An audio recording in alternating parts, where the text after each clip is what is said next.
तो hello and welcome students, आज हम लोग पढ़ने वाले हैं क्लास 8 वसंत का चैप्टर नंबर 3 बस की यात्रा।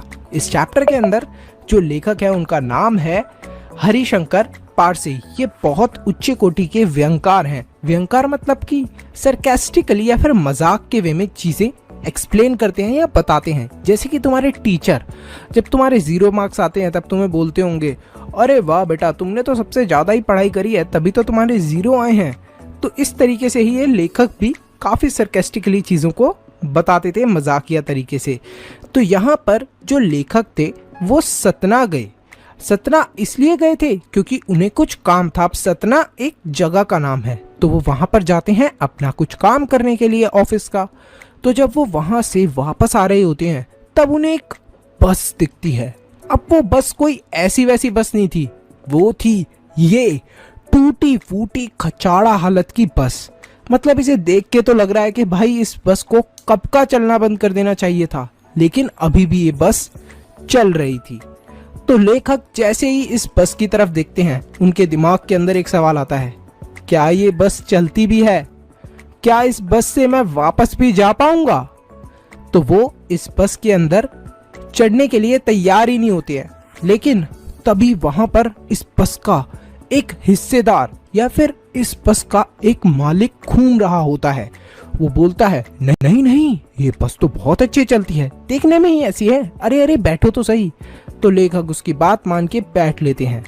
जो लोग उन्हें छोड़ने के लिए आए थे वो तो मान लो लेखक को ऐसे देख रहे थे जैसे कि आखिरी बार मिल रहे हैं अब वो लेखक से, और शायद अब वो आगे लेखक से नहीं मिल पाएंगे।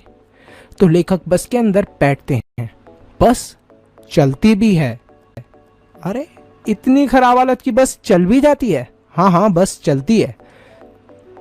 जब बस चलती है तो उसका एक एक पुर्जा अजीब अजीब सी आवाजें निकालता है। लेखक को तो ये लगता है कि उनकी सीट के नीचे ही इंजन लग गया है, इतनी जोर से आवाज कर रहा होता है इंजन। तो लेखक जैसे ही उस आवाज को सुनते उन्हें लगता है, अरे यार मेरी सीट के नीचे इंजन लगा दिया क्या इस बस वाले ने। और जब वो थोड़ी देर ऐसे ही बैठे रहते हैं तो उन्हें ऐसा लगता है कि यार मैं सीट के ऊपर बैठा हूं या फिर सीट मेरे ऊपर बैठी है। मतलब अच्छा तो बिल्कुल भी नहीं लग रहा मुझे ऐसे बैठकर। थोड़ी ही देर के अंदर बस रुक जाती है और बस के फ्यूल टैंक के अंदर, मतलब तेल भरने वाली जगह के अंदर कुछ खराबी होती है। फटाफट बस के अंदर से बस को ठीक करने वाला निकलता है और वो बस को जैसे तैसे कर ठीक कर देता है।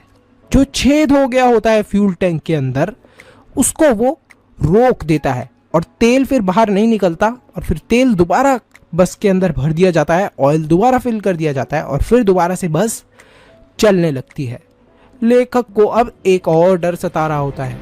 अभी तक जो आसपास लगे हुए हरे भरे पेड़ उन्हें बहुत अच्छे लग रहे थे, अब उन्हें ये डर लग रहा होता है कहीं ये बस इन पेड़ों से ना टकरा जाए, मेरी तो जान ही चली जाएगी, क्या होगा, हाय राम बचा लेना। दिमाग में बार बार यही चीज चल रही थी और ऐसा तो नहीं होता। लेकिन तभी थोड़ी ही दूर पर एक झील होती है। उस झील को देखते ही लेखक और बस में बैठे हुए और भी यात्रियों की हवा निकल जाती है। मतलब कि वो लोग डर जाते हैं कि अरे भाई कहीं ये बस झील के अंदर ना गिर जाए, हम लोग पानी के अंदर डूब ना जाए। लेकिन उस झील तक पहुंचने से पहले ही बस रुक जाती है। अब बस जैसे ही रुकती है फटाफट ड्राइवर बस से निकलता है और बोलता है, अभी रुको, 2 मिनट में ठीक कर देता हूँ, मैं ऐसे ही ठीक कर देता हूँ मैं तो बस को। तो वो बस से उतरता है और बस को ठीक करने की कोशिश करता है बेचारा। अब वो बस को ठीक कर पाता है या नहीं कर पाता ये तो अभी हमें थोड़ी ही देर में पता चलने वाला है। थोड़ी देर यूं ही बीत गई, तभी बस से उसका एक हिस्सेदार निकलता है। और हिस्सेदार मतलब कि जो ये बस होगी इनको 3-4 लोगों ने मिलके खरीदा होगा, तो जरूर कोई ना कोई एक पार्टनर होगा उस बस के अंदर। जैसे हम लोग स्कूल के अंदर क्या करते हैं, कोई नोटबुक खरीदते हैं तो 20 रुपीज की नोटबुक आई तो 3 या 4 फ्रेंड्स मिलके डिवाइड कर लेते हैं, तो सब क्या हो जाते हैं, पार्टनर हो जाते हैं उस नोटबुक के अंदर। तो ऐसा ही होता है, इस बस के अंदर भी हिस्सेदार था। तो तो जो हिस्सेदार था वो निकला और उसने बस के इंजन को देखा और उसके अंदर कुछ कुछ कारिस्तानी करने लगा। तभी बस ठीक हो गई और फिर धीमे धीमे धीमे धीमे बस चलने लगी। जैसे तैसे करके बस चली धीरे धीरे धीरे धीरे। अब रात का समय हो चुका था, अंधेरा हो चुका था, तो अंधेरी रोशनी के अंदर धीरे धीरे बस अपना रास्ता ढूंढते हुए आराम से चल रही थी। तभी बस एक पुलिया के पास पहुंचती है। अचानक से उसका एक टायर फट जाता है और अब तो सब डर जाते हैं। उस पुलिया के पास में ही एक नाला भी था। ये बस उस नाले से गिरते गिरते बची थी। एक टायर तो इस बस का फट चुका था। तो जो लेखक होते हैं वो बोलते हैं कि जो इस बस का मालिक था वो बहुत ही आशावादी है, या फिर वो बहुत ही उम्मीद रखने वाला इंसान है। वो ये बोलता है कि अरे अरे यार, हमारी बस है, कुछ नहीं होगा, हमारी बस को तो कुछ नहीं होगा, कुछ नहीं होगा। लेकिन वो ये जानता है कि बस के टायरों की हालत कितनी खराब है, बस की हालत कितनी खराब है, और ये सारी बात जानने के बाद भी उसने अपनी जान जोखिम में डाली हुई है, खतरे में डाली हुई है, क्योंकि उसकी जान को भी तो कुछ हो सकता है। मान लो अगर ये टायर फट जाता और असलियत में ये लोग नाले में गिर जाते तो इनकी मौत भी हो सकती थी, डेथ भी हो सकती थी। तो लेखक यही बताते हैं कि जो बस का मालिक है वो बहुत आशावादी है, बहुत ही मतलब उसको है ना उम्मीद रखने वाला इंसान है वो।